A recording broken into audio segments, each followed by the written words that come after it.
ตูนี่จะเอาอันต้นกระเดะมาปลูกนะจะเอากระเดะมาปลูก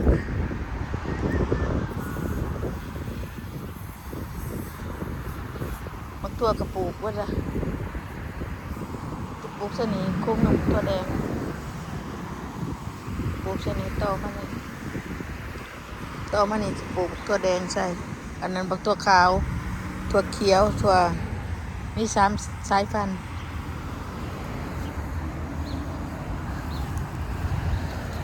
เนี่ยมาคุดเมื่อวานเนี่ยมือ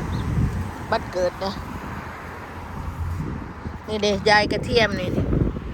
ต้นชิ้นใหญ่หัวใหญ่ยายออกกันตัวมันได้นี่นี่จีนี่นะต้นใหญ่กับหัวใหญ่นะพี่นี่สิบ่ปลูกกันหมากกันนะหมักแปบสิบ่ปลูกดอกอันนี้เสียไว้ปลูกเขาพี่น้องจะไปปลูกเขาบ้านเราเขาก็ได้จะมาปลูกเขากระเทียมแบบนี้นะนี่มันบริคูทวนปีกายดิมันก็จะเป็นบงงามมันก็จะเป็นกีบพวกมันอยู่มันจีบอนั่นบริมาคุดช่วงนี้อีกนี่นะเป็นกอแบบนี้มันหัวหนึ่งนะเกิดอยู่นี่นี่เป็นหัวจุ่มอยู่นี่เป็นหัวได้นี่เป็นหัวบริคุดออกคุณน่ะกอหัวน่ะคือเบิดหัวดูมันน่ะจะเป็นจุ่มน่ะเป็นหัวแล้วนี่นะ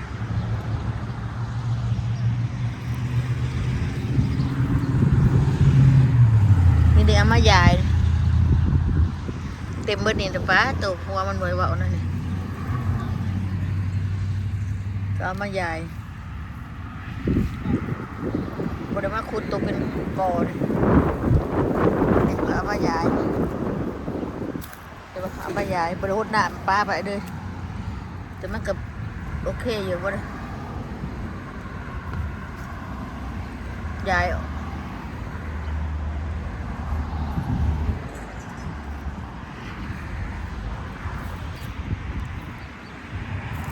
นี่ปลูกบักกันนะมาไอ้ซะมักบวบเรียบมักน้อยปลูกบักน้อยนี่2 คุมอยู่นี่จะสิเป็นบ่ฮู้ได้เกิดบ่ฮู้นี่คอยปลูกบักแตงน่ะเด้อพ่อมึงบักแตงอันขี้ไก่น่ะได้ปลูกอยู่นี่บ่อนเก่าดินี่ปลูกบักฮะนี่จะมาเหยียบด้วยแท้ในปลูกบักฮะน่ะใช่คุม1 2 คุมอยู่น่ะบ่ปลูกหลายสิบ่ให้ข้างใหญ่ปีนี้สิบ่ให้ได้ข้างใหญ่ข้างเฮ็ดได้ซักบ่เฒ่าปลูกกระเดบแล้วก็สิเฮ็ดเอาข้าวโพดมาใส่บ่ทางรัดขึ้นมันลามขึ้นมันก็สีไม้แข็งๆนี่มาใส่ปลูกต้นกระเดบอันนั้นน่ะเช่นว่ากระเดบสิเอาไม้สิเอามาใส่อยู่เนาะเฒ่าเนาะมาใส่ได้หลายบ่สิเอาสีเขียวบ่อันนี้เป็นสีโปโป้บ่แม่นสีดำมันลามขึ้นข้างตึงไปละเอาเห็ดเป็นกลุ่มเอาน้ำพุทธ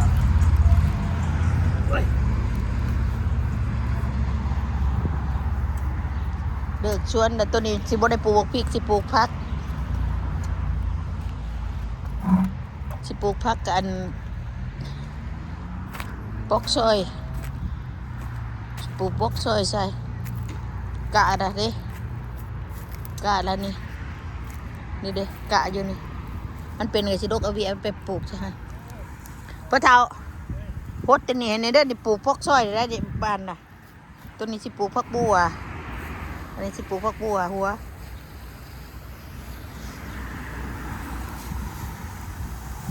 บ้างเหยียบตะปูเนี่ยเด้อนี่ตะปูได้แถวนี้บ่เด้อก็จะปลูกผักใช่ไหมเด็กมันเห็นยังมันสร้างหญ้าลาย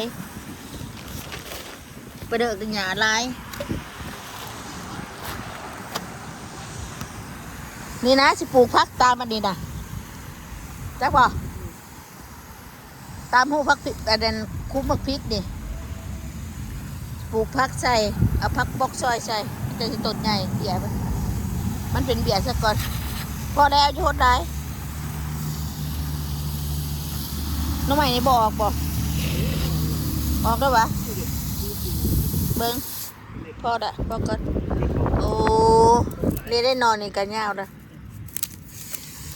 พอถ้าได้ตัดงานใหม่งานเก่ามันออกนี่น้องใหม่ เอานี่รักมาใส่เด้อนี่รักใหม่ใหญ่ นี่นอหนึ่งนี่นอหนึ่ง ปิดผมละลายเนี่ยตัวใหญ่ๆเลยไอ้พวกนี้ ไปหดพักปอกซอยนั่นคอยกะอยู่กับพักอีตู่ช่องตันช่องนั้นน่ะนี่ดิกระดักออกหน่อไม้มันปลูกโอ้ยเกือบเสียบโดมจะหัวเสียบเนี่ยเกือบจะหัวควายตายพอดีได้ตายอยู่นี่เนาะนี่นอนเดี๋ยวพอดอกนี่ดกอย่างออกก็ลายได้กอเดียวนี่ก็ได้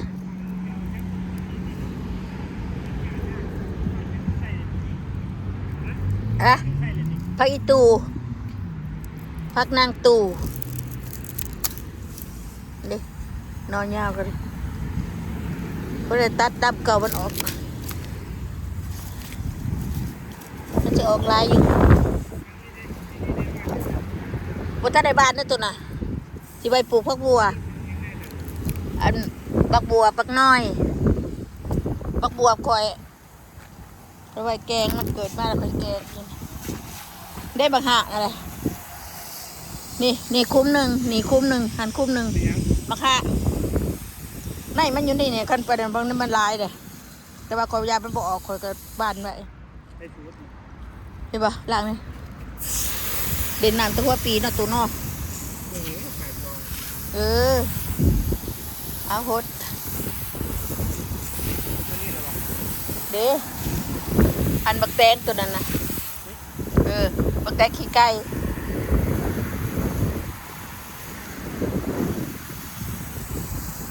พอแล้ว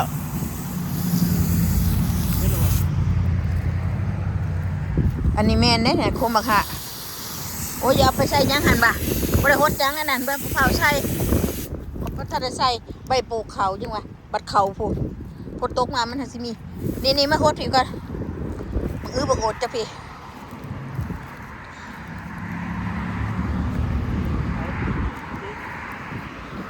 หดไปได้หันบักทั่วคือบ่แช่ปอดมันออกนอกพุ่นนะพี่นี่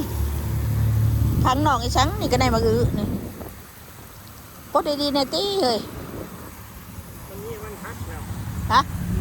โอ้คือหักไว้แท้พี่ไปขาดแล้วนะนี่เน่พันกับบักทั่วบักคือกันนี่จุนี่ใช่ดิ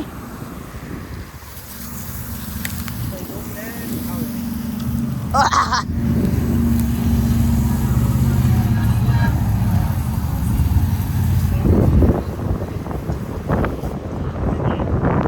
ัวใช่เลยป่ะเนี่ยโดดอันโดดตัวปลูกป่ะเนี่ย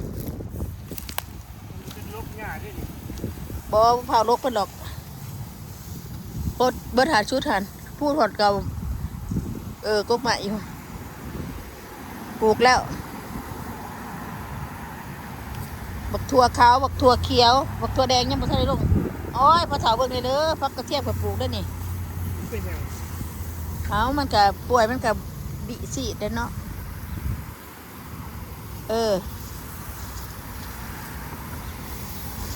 ได้บักพริกกับอันได้บักแตงก็ปลูกอยู่พอปลูกหมดแล้วฮอดปีละพอฮอดปีละปลูกบักถั่วเป็นขางบนเก่านั่นแหละให้มันขึ้นอันเก่าบ้านนี่แหละเพราะว่าเฮ็ดดีแล้วมันบ่มักงามเฮ็ดบ่ดีมันจะงามมันก็ชุ่มน้ำมันนี่น้ำเครื่องเก่ามันนี่นะมันเป็นปุ๋ยจะปลูกเป็นดอกอยู่แล้วใช่เป็นกระบอกลายเป็นยูหักบอลาย ไปฝุ่นโหดตัว อันนี้ต้อง อันบอลนี่พอมันก็บ่ได้โหดให้กูดอกบักแตงนั่นกูปลูกอยู่หั่นนะไปขากได้ไปขากได้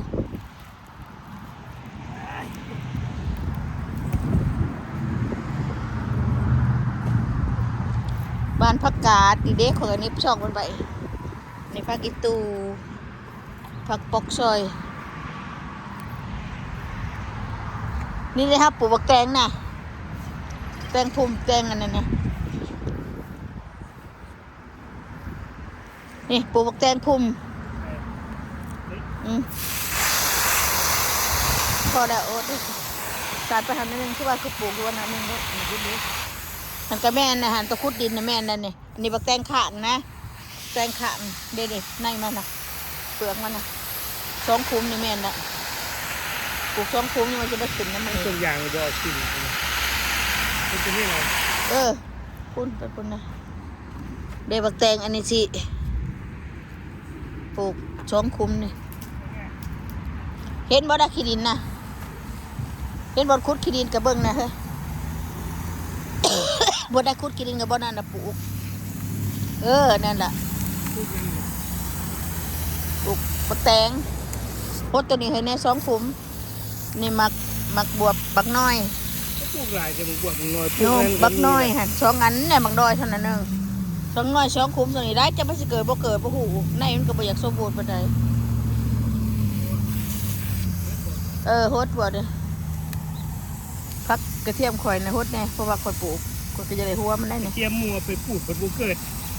เพื่อนหน้าไปชิมบ่ได้เกิดข้าน้ำก็บ่ไหว ก็จะเดินตัวเป็นกอเนี่ยไม่ได้เอานั่น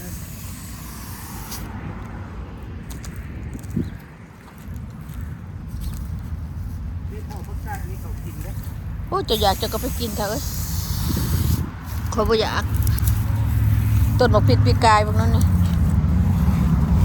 จะเอามาถิ่มใช่ที่ไรไปให้มันอันนี้คือ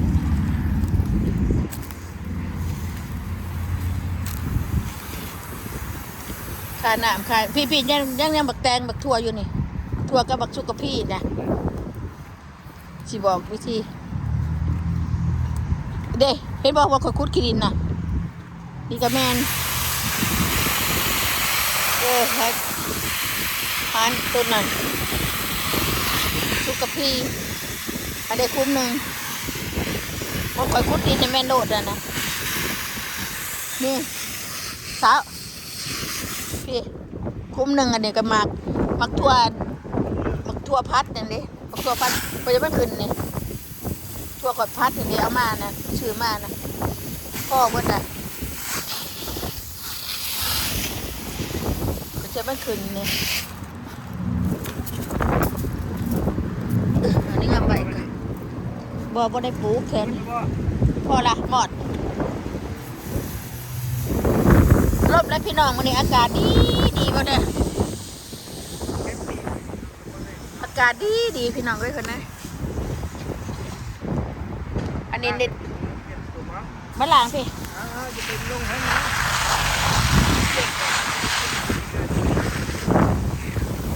พอละโอ้ยหนาวห่วยน้ำเย็นมีเด็ดต้นอันนี้เนี่ยกระหมากมันก็เต็มเลยนี่พี่น้อง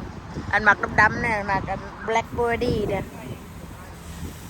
แปลงมันตายเลยพอเถาที่บ่เท่าแปลงปีกายเนี่ยนี่งานนี่เนี่ยแปลงเนี่ยตายเห็นวะนี่จะสิมาตัดออกจริงปลายมันเป็นแบบนี้ล่ะตัดตะไคร้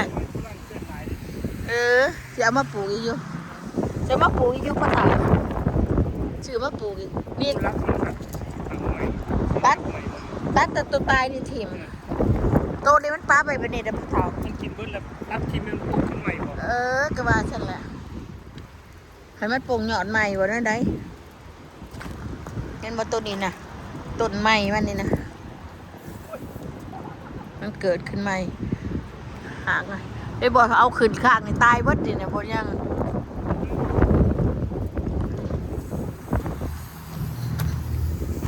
อากาศดีพี่น้องมันนี่ลมวิอยู่เดี๋ยวจะได้กินหมากพั่มนี่ร้ายเติบอยู่ไปเก็บรถเจ้าหน่อยเห็นบอกมัน มันอันนั้นแล้วมันเหี่ยวละเป็นหน่วยละจักสิเป็นหน่วยจักสิเป็นยังไงละจับบ่หรือบ่จับบ่ฮู้ก็เห็นอันนั้นตุปุตะปะออกมาอยู่หน่วยมันก็จุกจะขาอยู่ได้นี่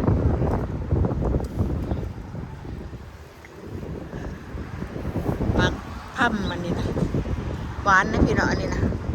เอาแนวหวานมาปลูก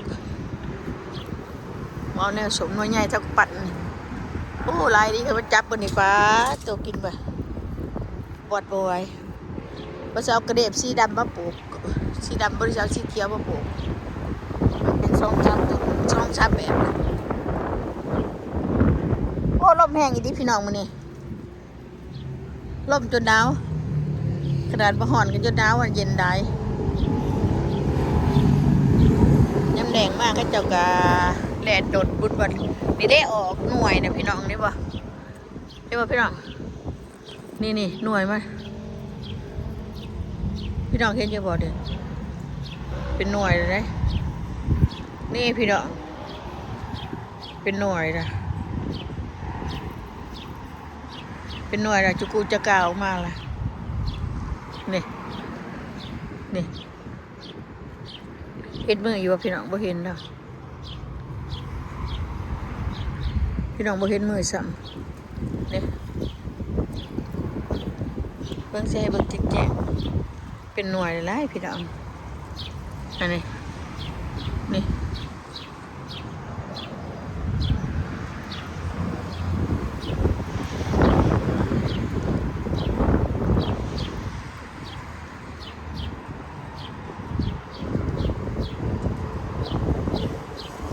พี่น้องเป็นหน่วยนะนี่ดิหน่วยเห็นบ่จับอยู่นี่เป็นหน่วยละเป็นหน่วยคูดูอยู่นี่นะหน่วยร้ายเยอะจับเป็นคุณหน่วยนี่ป้าตัวงาหักเลยจับเป็นคือออกเลยสิบเบิร์ตี้เนาะตัวแห้งใหญ่เห็นป่ะพี่น้องเห็นป่ะหน่วยใหญ่ละก็มีตัวใดเกิดก่อนก็หน่วยใหญ่ก่อนมันเป็นหอนเหงามาผีเสื้อเหงาได้สิจับลายใหญ่ไปแล้วอีกเดือนหน้านี่เชนทบสิก่อยแล้วเดือนหน้านี่ถ้างานอดมันจะบอกเป็นมันมักเป็นอยู่ในอันเหงามันหมากอันนี้นะมักเป็นอยู่เหงามักเป็นอยู่งาหน่อยเลยงาหน่อยพิจใบซื่อๆนี่แปลกได้บ่ได้เป็นงาหน่อยงาใหญ่ได้งาน้อยเป็นงาน้อยงาหน่อยนี่สิบ่เป็นขอโทษนะว่าฟิตต้องไปต้องมาอยู่นี่งาหน่อยสิบ่เป็นนี่ปลายมันสิบ่มีดอกบ่มีหมากนี่ที่มีในเหงานี่เจ็บต่ำๆเลยล่ะนั่นโอ้ยดอกมาปลูกที่บ้านด้วยมันใหญ่เท่ากระปัดนี่แหละพี่น้องนี่นะแต่ว่าเขาตัวบ่ได้หูละอันซื้ออยู่ตลาดต้นมันก็ได้นี่ตัวนี้นะเห็นว่านี่ใหญ่ละหน่วยใหญ่ละหน่วยเหงานี่สิมักใหญ่ลายอยู่นี่ก็ใหญ่แล้วนี่พี่น้องนี่เห็นบ่ใหญ่เลยเนาะทิศหน้านี่ก็ใหญ่เติบเลยนี่จะมันไม่วันคนนั้นนี่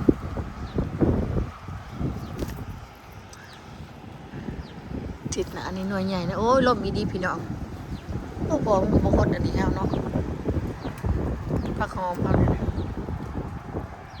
เพิ่นบ่ฮดให้ช้างตัวไปเก็บผีอะไรเนาะเดี๋ยวออกไปได้จ้ะก็จะเข้ามาหรือเปล่าบ้านพักขาดพี่น้องอันนี้บ้านพักขาดในบ้านห้องเต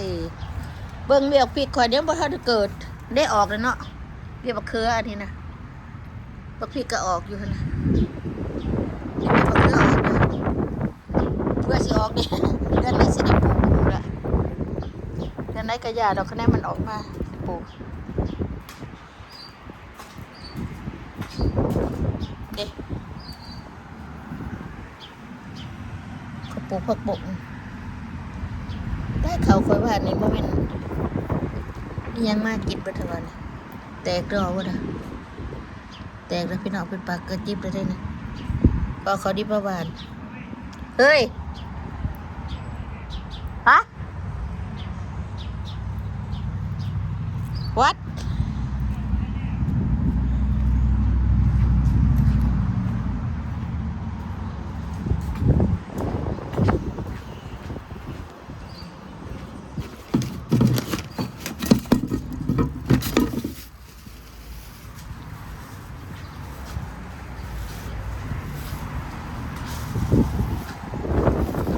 ลมบีบีเลย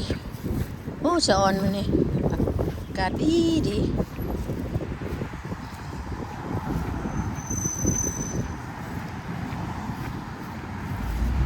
เอาเท้า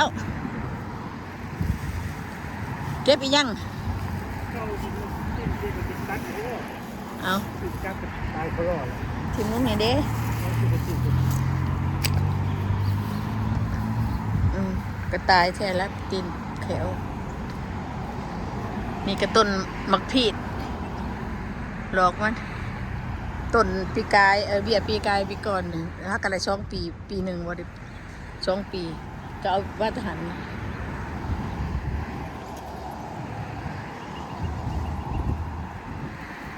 เคพี่น้องอยู่ดีไม่แห้งพี่น้องอากาศดีไม่ได้จะมาทายอากาศให้เพิ่งนี่ว่ามันดมเป็นลมดีป่ะลมดีลมหอน